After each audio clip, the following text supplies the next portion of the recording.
I'm going to, Mary Moore is here to talk to us about elder care, since we have so many elderly people in this room. Not me. So she's just going to tell us what kind of tests are available and what the entrance will pay for, things like that. All right.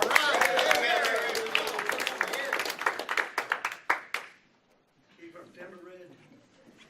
Watch it. Hi, my name is Mary. Is this level good? Okay, great. I'm used to just having to belt it out without a microphone. I'm a third generation nurse. I have been a nurse for many years. I love it dearly. And it is pretty much my mission in life to try and keep people healthy. And the government has decided that's their mission too. That they have decided that preventative care, not elder care, preventative care is actually more cost efficient, and it solves problems before they happen. So I don't think we had enough of these to go around, but if you can, follow along with me. We had a few left.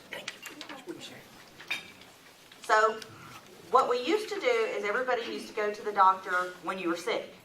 We don't do that anymore, or we shouldn't. They have shown that early detection and prevention of disease is beneficial for everybody. It saves you, in the end, it saves you aggravation. It saves some severe side effects. And the treatment, if they catch things early, is much more effective than catching it late. And here are some of the statistics. In 2030, 72 million adults will be 65 or older. That is a lot of older people that need care. So it increases your chances of staying healthy, staying independent, and being able to do what you want to do. To have these preventative services that keep you healthy. Routine screening can be life-saving. I think we probably all know somebody who went for a routine visit. I have what? Exactly. But if they catch it early, they can treat it, and it's much better. Most people would rather have a polyp removed than end up with a colostomy. Oh, yes. So what are these preventative services that they want us to have? They're defined as services that can help prevent chronic disease, reduce complications, and lower the functional impact of illness. It means that you will be less sick and you have a much better chance of staying on your feet and getting to stay independent. And I think that's a lot of people's goal. They have been well studied.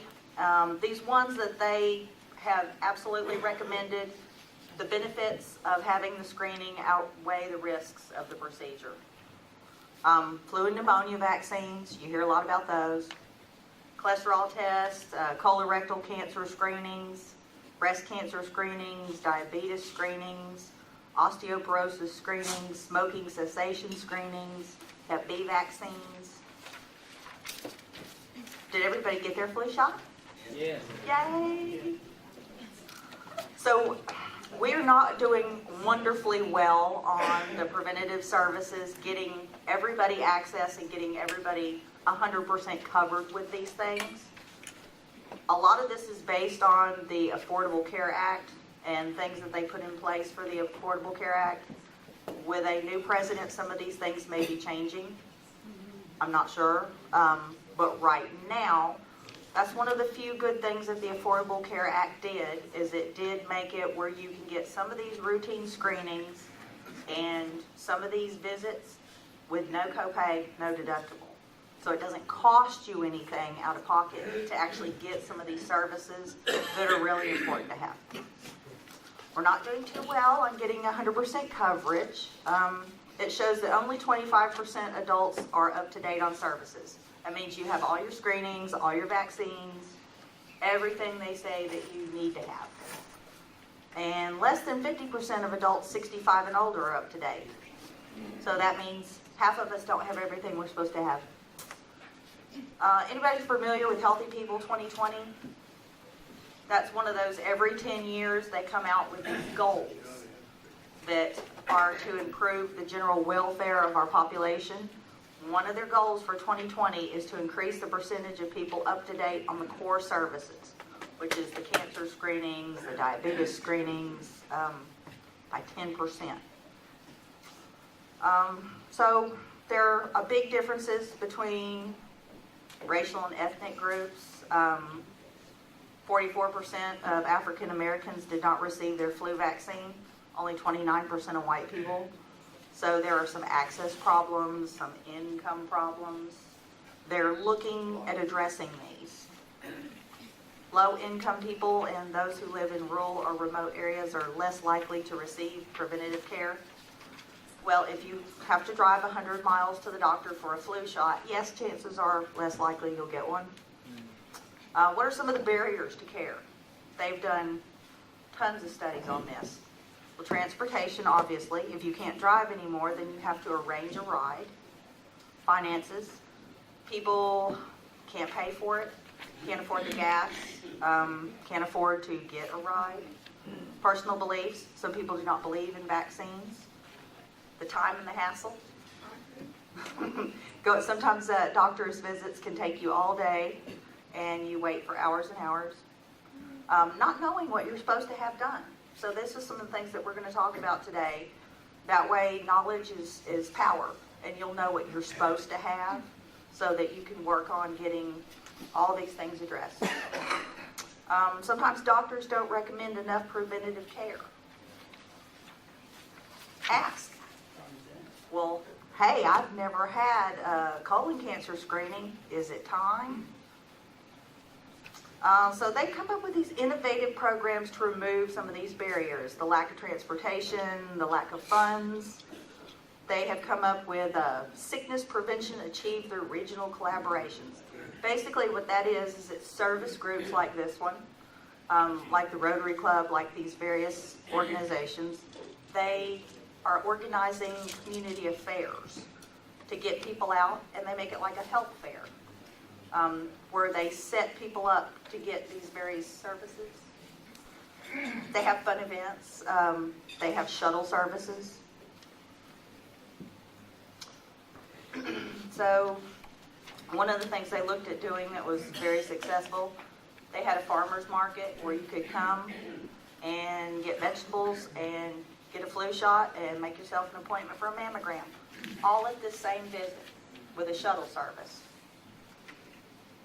The Affordable Care Act will eliminate co-pays and deductibles for a lot of these preventative services and your annual wellness visit. Free services with no copay. Like I said, this may be changing, but this is what we have to work with right now. So for any man that is 65 to 75 that has ever smoked, they will pay for you to have abdominal aortic aneurysm screening, alcohol misuse screening, blood pressure screening, cholesterol screening, colorectal cancer screening, annual PSA for men over 50, depression screening, diabetes screening, diet counseling. This would be for somebody who had diabetes or had renal disease, where what you eat is very, very important. There's a lot of guidelines. It's very complicated. So they will pay for you to talk to a dietitian and actually talk to them about your diet and what you're actually supposed to have. Many, many vaccines. There's actually an incredible amount of vaccines that are available. And even being a nurse looking at this recommended immunization schedule, I was surprised by some of the things I saw in here. It's really quite in-depth. There are a lot of things that you consider, oh, I had that as a kid. Well, they want you to have boosters and whatnot. Good information. Of course, screenings for hepatitis and HIV, lung cancer, obesity, transmitted infections, syphilis, tobacco use. And they will pay for cessation. They will pay for Chantix, which is really expensive. They will pay for the gums, the inhalers. Quitting smoking is hard, but they're serious enough about it that they will actually pay for the medication it takes to get it gone. So we looked at the American Academy of Family Physicians. These are their grade A recommendations. These are the things that all of the family physicians said, yes, you need these things, and there's no contraindications to the point that it would be a bad idea. Cervical cancer screening every 3 years. Or if you're age 30 to 65 and you want a longer interval, you can get a screen with cytology and HPV testing, and then you can space it out to 5 years. There's a lot of different screenings for pregnant women that they absolutely insist that they have. Very important. Also, with newborns, all that blood that they draw with newborns, they screen for all these different things that if they catch them when they're born, it can prevent them having serious complications. Screening for Hep B and syphilis in pregnant women, tobacco use, and anybody who's pregnant or planning to become pregnant should take folic acid. That's their across-the-board recommendation. More recommendations that they have, and this one is a little surprising, that they screen adolescents and adults 18 to 65 for HIV infection. The CDC says start screening people at 13. Yeah, that's surprising, isn't it? The U.S. Preventative Task Force says start screening at 15. And of course, they want to screen all pregnant women for HIV and blood incompatibilities with their child, and high blood pressure. Really, high blood pressure is one of those things that it's easy to ignore. It's easy to not take the medicine, and it can have horrible complications. So yes, they want you to be screened for high blood pressure, and that is one of those things that really needs managing.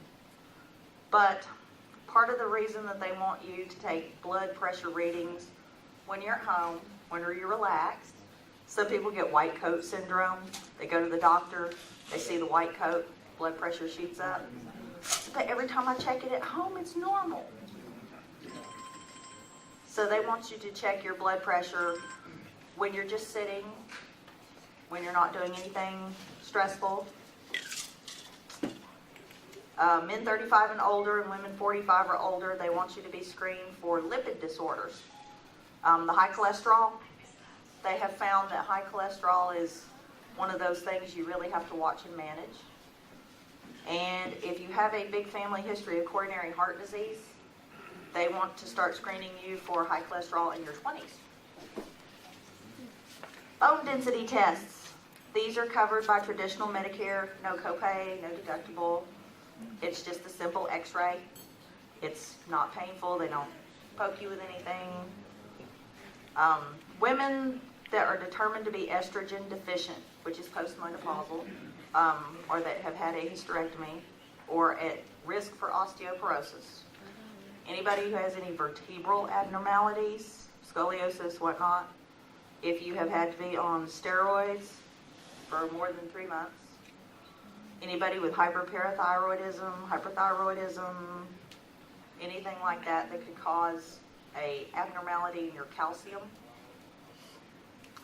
or anybody that is on one of the bone density drugs, Boniva, any of those, they want you to have the bone density test.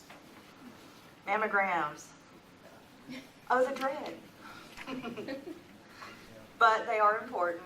Women that are 60 to 69 are the most likely to avoid breast cancer death through having your routine mammogram. Anybody who has a strong family history of breast cancer, the BRCA and BRCA2 genes, you can be tested for those that can let you know if you're at extraordinary risk. Prostate exam. Run! You're going to do what? Yeah. It's important. There is a reason for it. And Medicare will pay for you to have an annual PSA, which is it's just a blood test. And if that's elevated, then probably you're going to need a digital rectal exam.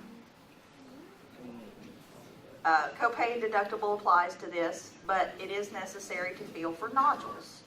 Treatment for prostate cancer is much more uncomfortable than the actual test. So Cardiovascular disease and counseling. Oh, they will pay for all of this. They want you to have lipid panel, total serum cholesterol, direct HDL, triglycerides. If you have some of these risk factors, if you have high family history, they will pay for an actual 15 minutes of face-to-face behavioral therapy for cardiovascular disease. That's just telling you, lay down the french fries. I know, we all need to be told that sometimes. Intensive face-to-face behavioral therapy for obesity, and they will pay for quite a bit of that. If you're having lots of trouble with your weight, they will pay for quite a bit. One visit every week for your first month, one visit every other week for months 2 through 6. So there is some hope and some help if you're having difficulty keeping weight under control. Smoking, they're very serious about this one. They will cover your prescriptions, they will cover smoking cessation counseling. You're allowed 2 quit attempts a year that they will pay for. You can have 4 intermediate counseling sessions or intensive sessions with, and they will give you 8 total sessions a year of talking to somebody about quitting smoking. Current smokers, long-term smokers that have quit, anybody who's quit within the last 15 years, they will pay for you to have a lung cancer screening, counseling, and decision-making visit about whether you want a CT or not. So that's telling us that even if you smoked and you quit 15 years ago, there's still a risk that you need to discuss with your doctor about what would be your risk of lung cancer. Diabetes. Now, diabetes is very hard to manage for some people, and it's not fun. It takes a lot of time. It takes a lot of effort. And they will pay for you to have 10 hours of initial training. So you go to the doctor, they draw the labs, and they say, oh, you have diabetes. You're not on your own. There is some help for you to learn about the insulins and the blood sugars and the eating. There's a lot to it. It's a learning curve, but you're not on your own. Anybody who has renal disease, kidney disease, what you eat is very important there too. They'll pay for you to talk to a dietitian. Screenings, more screenings. For glaucoma, if you have diabetes, family history of glaucoma, or you're African American 50 or older, or Hispanic 65 or over, they do want you to be screened for glaucoma. And they want you to start having mammograms at 35. And age 40 and older, they do want you to have one every year. And they will pay for high-intensity behavioral counseling sessions on preventing infections. We'll leave that one there. Depression. Depression is one of those things that nobody really wants to talk about so much. It's gotten better lately that people will talk about mental health issues, but it's still kind of a stigmatized thing, and really it shouldn't be. It's a medical condition. It's like high blood pressure. It's an imbalance of neurotransmitters. It's not a normal part of aging. It's not a normal part of being any age. And if you feel like you may be depressed, you really need to talk to your doctor. Some of the symptoms of depression can manifest very much like dementia. Older adults, notoriously underdiagnosed and undertreated. Because y'all are a tough demographic. You just buck up and keep on going. Aspirin, the benefits of aspirin. There is a whole section in this American Academy of Family Physicians on aspirin. Just talking about aspirin. This is basically what it says. Current evidence is insufficient to say that anybody younger than 50 has to take an aspirin. They do recommend a low-dose aspirin for prevention of colorectal cancer and heart disease. Now, that was news to me. I didn't know about the colorectal cancer. If you have a greater than 10% cardiovascular disease risk, again, if heart disease runs in your family, if you're expected to live at least 10 years and you're willing to take it for 10 years, they say adults 60 to 69 is an individual choice based on what you and your doctor decide would be best for you. But considering that they have an entire section just devoted to aspirin, big bottle, $5, and they find it so important, ask. It may be just one of those things that could save your life. Advanced care planning. Anybody have advanced directives? Yay. That's one of those things nobody really wants to talk about. It's kind of a downer subject, but it's one of those things that we need to talk about before they're needed. At the time that they're needed, it's going to be a hard discussion to have, and there's going to be a lot of emotion involved. Make plans now for the care that you want or don't want before you're seriously ill. Talk to your family about what they would want, about what you would want. Everybody has their own individual choices, and if you don't tell people what you want, legally we have to do everything medically, and that may not be what you want. Lack of planning, well, when your family all has to make really tough decisions, that's not the time that they need to have those decisions. They need to have clear guidance from you on what you would want, so that it takes some of the pressure off them. Sometimes people feel guilty, and they may wonder if they always did right, and they're just not sure. You can appoint a healthcare proxy to make decisions for you, should you be in a coma or intubated or something like that.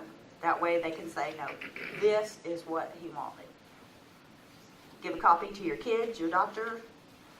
If you have all these great and wonderful legal documents and they're sitting in a box in your closet and nobody knows where they are, they don't do you good. So distribute those. Okay, so we've done all this great and wonderful stuff to keep our body healthy. But dementia. So what can we do about dementia? How do we fix it? How do we make sure we don't get dementia?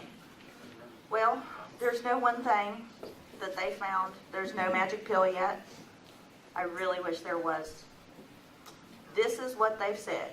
Exercise regularly, eat a healthy diet rich in fruits and vegetables, stay engaged mentally, stay active, see people, go places, learn new things, get a puzzle book, but keep your mind working. Control your diabetes if you have diabetes. Keep your blood pressure under control and your cholesterol under control. Maintain a healthy weight. Quit smoking and get treated for depression if needed. That is the best advice that they have right now on how to avoid getting dementia. I included this on advanced care planning. If you have an attorney can give you all the exact right forms, and they can walk you through it. There's also, if you don't want to do that, there are forms available on the internet that you'll have to have a couple witnesses, but they make it very easy and very convenient for you to put your wishes down in writing. Any questions? Yes? Yeah, I just found out I'm in my last quarter and I'm running out of money. I know. Fix that. No. No, there are a lot of things that as medical people we wish that we could fix. I mean, we wish that we could pull out a magic pill and say, well, take this and in a week you'll be perfect. Unfortunately, it doesn't work that way yet. Just a comment on the advanced medical directives. If you have them, and even if you have them out, if you call 911 and request paramedics to arrive, I think the state of Texas has adopted the national protocol where the paramedics have 3 procedures they will follow. They don't have time to read your lawyer's version of an advanced medical directive. In some states where this is not in place, if you call 911, that automatically means they're going to do everything they can to save you and get you to the nearest hospital. So you've got to make sure that if you have chosen on an advanced medical directive, I don't want any heroic life-saving efforts, that has to be in a format, and I believe Texas has it, where you can put, it's a document on the refrigerator. Mm-hmm. They come in, the fire department will immediately recognize that document, You don't need to go shuffling, have your family members shuffling through the drawer, saying it's in here somewhere, because without that document that's immediately accessible, they're going to ignore whatever your advanced medical directive is. Yeah, I have seen a couple times that the paramedics will ask somebody who is alert and oriented, do you want to go to the hospital? And if they refuse, they won't take them. But there are certain laws that if we don't have anything and anybody, we have to do everything. Which is unfortunate if that's not what you want. You know, it takes the decision out of your hands. So consult your attorney. He'll tell you how to fix that. Yeah. Just for information, some insurances now cover gym workouts. They do. You need to check your insurance and see if it does cover that part of keeping you active. Mm-hmm. I hope I've been informative.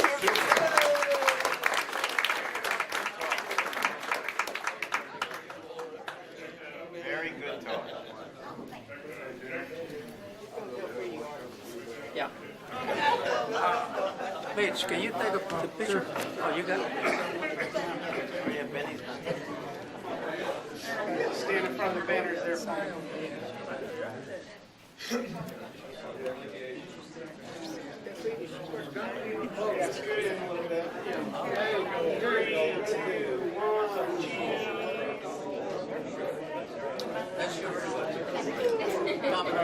the light. You're gonna make me walk at night now. I got it right here, baby. Right here. Right here. I got the shit ready. You know, as you all know, Dieball had their charter night a couple of weeks ago. They sent us a thank you card, and they appreciate everything we did for them. And you can come up here and read it when you want to.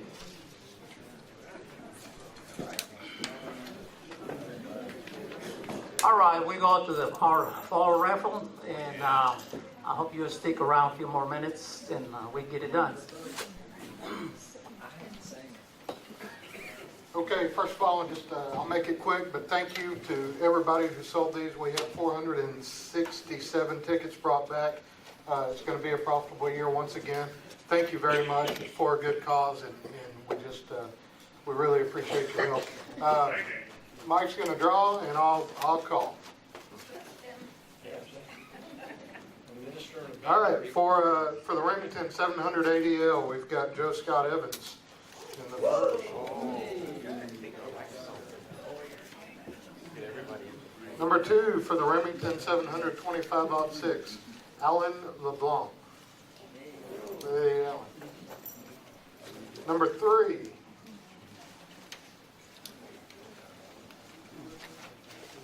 For the Henry Golden Boy 22 lever action, Corky Cochran.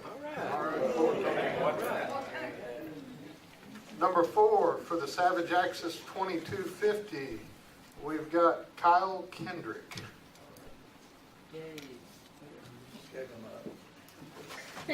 Number 5 for the Ruger American 308, Cecil Langston.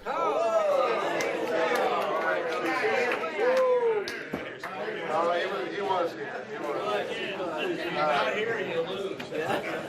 Number 6, we've got the Benelli Nova 12 gauge, Bill Watson. Way to go, Bill. Number 7, the Moy Basic Deer Processing, Jack Sprott. There you go, Jack. Jack's here. Number 8, the 5-day condo rental donated by Mr. Croon. We've got Justin Cood. Number 9, the dove hunt with Andy and Clark. We've got Doug Ryan. There you go. Doug, Sam's son-in-law.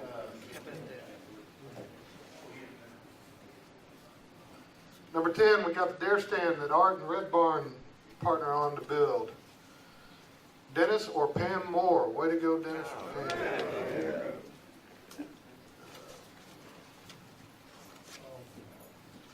11, the hog hunt with Tony Jernigan. We've got Mitch Eckhart. Hey, Mitch.